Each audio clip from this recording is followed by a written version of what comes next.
Hey toy collectors, welcome to another super exciting, outrageous toy review. I got in a super exciting package here from PowerCon. This is Pixel Dan's Masters of the Universe book right here.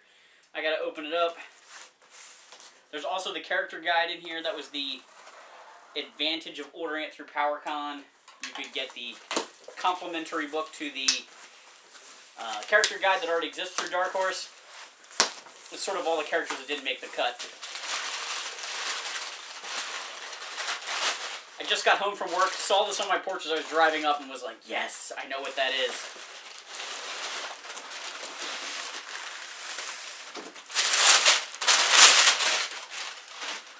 Two books, both protected in a sleeve.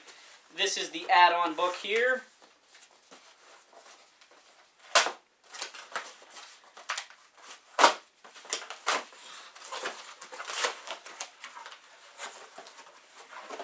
There it is with that amazing artwork with basically all the characters from the Dragon Blaster, Skeletor, Thunder Punch, HeMan era battling it out on there. And this is the main course of course. There we go.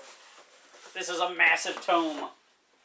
There it is. The Toys of He-Man and the Masters of the Universe. Also featuring She-Ra, Princess of Power. I'm super excited to have this book. I have to start by saying that I'm a huge fan of Pixel Dan, and I also consider him to be a friend of mine. He showed me some preliminary pages of this back at Toy Fair 2 years ago, because the Toy Fair happened right before the COVID shutdown. And I saw some pages that were put together that needed some retakes of photos and things like that. But it was great getting to see that, and then he's more recently posted videos on his channel showing off a nice chunk of the book. So, it's good. Like, it's really good the way this is all put together. The spine has these little gray areas that show you the different toy lines. That biggest gray chunk there is Classics. And just kind of flipping it open, there's a nice splash page with the Grayskull art there. Credits, Project Lead, Dan Erdley. Project Advisement and Coordinator, Val Staples. Val runs PowerCon and HeMan.org. So obviously, people that know what's going on are put together there. We've got a forward, Chapter 1, Masters of the Universe, 1982. There is a guide to the content here that kind of explains the book. The first entry is Astro Lion, who's a meteor, followed by Attack Trek. I get why they put this stuff alphabetically. In some ways, I wanted them to do it by year of release, because I kind of like looking at toy lines that way. That's the way I think about toy lines. The 82 lineup, the 83 lineup, the 84 lineup. That might be because I am a G.I. Joe fan, and G.I. Joe is very much so organized by year. They're all date stamped, and that's just kind of the way the lingo that we use. The 85 Snake Eyes. That might be my only complaint that I know of so far. And this is not a bad way to go. This is probably a better way to go for your average toy consumer. Somebody that's just kind of nostalgic for the toy line. Having things in alphabetical order probably makes it easier to find than by year, if you don't have an intimate knowledge with the toy line. There are some cool interviews in here that show sketches of pre-production and information about Ted Mayer here. And it just keeps going. The photography is great. There's pictures that show off the action features. There's turnarounds of the characters. The card art is all here. I really like it. This book is well done. This really does show you what you need to know to collect the line if you're trying to, complete figures, sort figures out. And it's perfect if you want to reminisce. If you don't collect Masters of the Universe, but you loved Masters of the Universe as a kid, this is a cheap collection right here. Yeah, it's not on your shelf, you can't touch it and play with it, but you can pull this book off your shelf, and you can look through all the cool figures, and look through all the cool play sets and everything. The quality of the items they photographed is all top-notch. Most toy books nowadays are that way. I remember back in the late 90s getting some toy books, and a lot of times the samples were missing their accessories and had paint rub and things like that, which is terrible. But when you have somebody like Pixel Dan helming this, he's going to make sure he has great quality items. And he went all over the country to get these items to photograph. It's awesome. I don't even know what to say as I flip through it. There's also a lot of just fun stuff that, showing off all the play features and things like that. It's great. The variations. The world of variants. There's a whole section on the Wonder Bread He-Man, Savage He-Man mystery there. Some of the European releases. There is a timeline here of things coming together. Zodak was trademarked on 12/14/1981. Who would have known? Chapter 2 is the Princess of Power line. So She-Ra was developed initially as a girl's toy by the boys' department at Mattel. Then it switched over. The girls' department was like, wait, you're doing dolls? No. And they took it over. They girlified it more and put it out. And the cartoon show was great. As a kid, I loved the cartoon show because it was just basically the next season of He-Man. He was in so many episodes, and it had the same style of action-adventure. But the toys were definitely more girly, and they didn't really have bad guys in the line. They just had ported over the bad guys from Masters of the Universe. But you get to see a lot of these cool figures. These figures are hard to collect. I have some of the She-Ra dolls, and it's hard to find them secondhand with nice hair and things like that. I don't know any tricks to, straighten their hair or clean their hair or whatever. So it's really great to see these different figures in here. And all the vehicles that go to this line. Some of this stuff was really fragile, so you don't see it a lot. And all of the, special outfits and things that were part of the line, the fashion things, I just never really saw those as a kid. Or even as a collector now.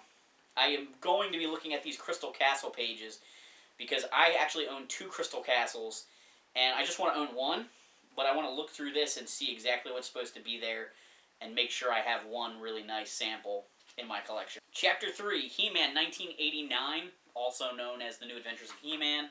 This is such a cool line. I hated it as a kid. Just couldn't stand it, never owned a single figure from it new. I did get Slushhead eventually from a flea market. But it just, He-Man didn't look like He-Man to me, Skeletor didn't really look like Skeletor to me, and I just kind of blew it off. But it is a really fun line. I like the ships, I like the figures. Looking back on it as an adult now, I can see that these were just kind of fun toys.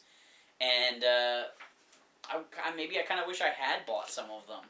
It really would have been cool if we could have gotten more of these guys in Classics. We got quite a few of them, but there are some interesting looking figures in this line. Spaceship Eternia is such a weird playset. It's such a great divergent from the clamshell Castle Grayskull, Snake Mountain, Crystal Castle.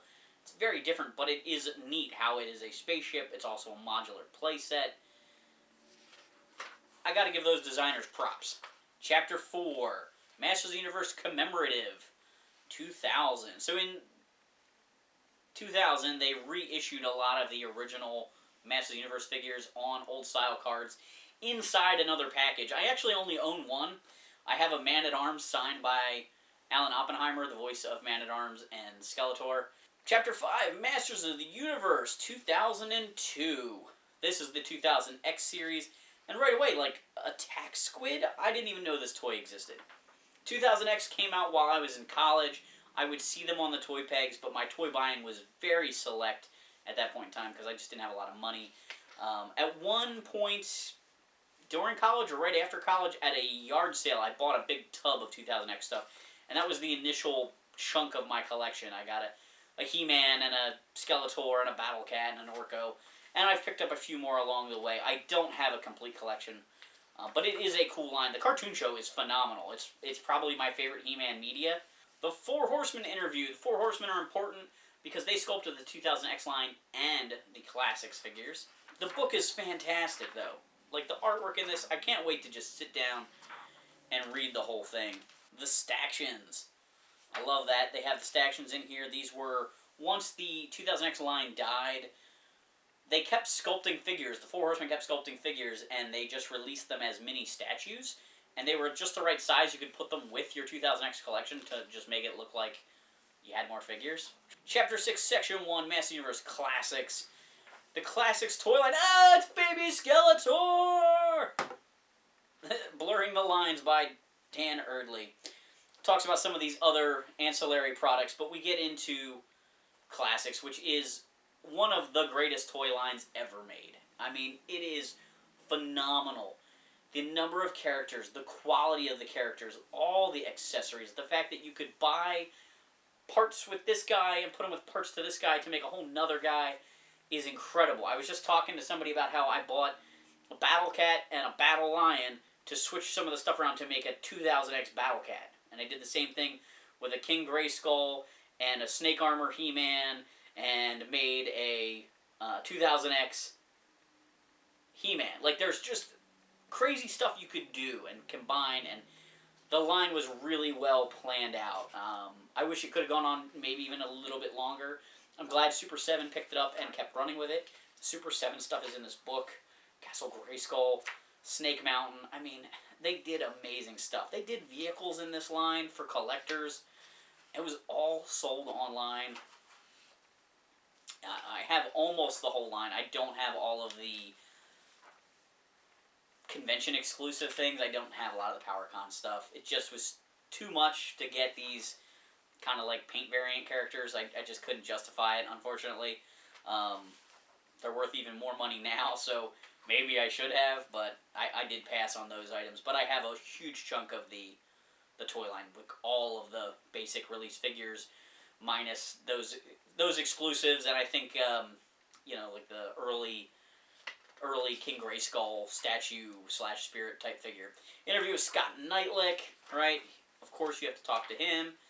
He's a huge part of this line, being the brand manager for it all that time. It's just so good. I love looking at this, and I could just walk in the other room and look at all these figures, but I love looking at them in this book. The photography is fantastic. It shows off how, all the things that came with these guys and how you could use them to make other versions or other characters. It's fantastic. Really, really nice. Another interview with the Four Horsemen. They got the maps in here that were like giveaways with classics if you subscribed. So good. I love it. The Power Sword Legacy of He-Man, the pack-in from the DVD commemorative set. I was in the bonus features of that DVD set for a split second. I got to say I have the power. There's so many good figures in this line. It's so good. And the book looks amazing. I love it. It shows off, articulation points, little minor things that characters can do. All the variations of Skeletor, the weapon packs. Section 2, Master of the Universe Classics Club Grayskull. I did really like that they did all these Filmation style guys. And then we have the Ultimates here. All these guys got reissued. Chapter 7, Masters of the Universe 2016. So these are the Super 7 figures that are kind of Filmation in style, which got us Eldor and Hero. So, these are important figures. Definitely for the history of Masters of the Universe to get those vintage style figures in that way. Dan, this is phenomenal. Your work, all the time you put into this, it was totally worth it, man. Thank you. As a fan of Masters of the Universe, thank you for putting this giant tome together. This will be cherished. This will be looked at from time to time for reference. I plan to read the whole thing and learn more weird tidbits about Masters of the Universe than I ever thought I'd know. This thing is phenomenal. If you're interested in getting your copy, check online, check Amazon, other retailers, go to your local comic book store, see if they've got a copy. They are available. I'm sure it's selling well. It's been like #1 on Amazon for this type of collectible book, and all the Dark Horse Master Universe books sell really well. So you should be super proud of this, Dan. Thanks for watching. Make sure to like, subscribe, and check out my other videos.